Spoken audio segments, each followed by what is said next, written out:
sa patikim-tikim. Pinilit kong gustuhin, bisyo'y nagsimulang lumalim. Kaya ngayon ang hirap tanggalin. Kabilin-bilinan ng lola, huwag nang uminom ng serbesa. Ito hindi inuming pang bata, mag-soft drinks ka na lang muna. Pero ngayon ako'y matanda na, lola pahingi ng pangtoma. Ayan na nga, tumataas na ang amats ko, kasi laklak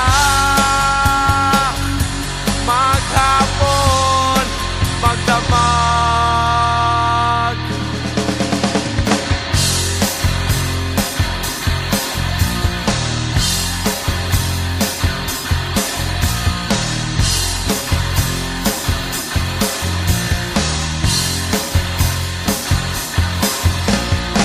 Di bali nang hindi kumain, basta may tomang nakahain.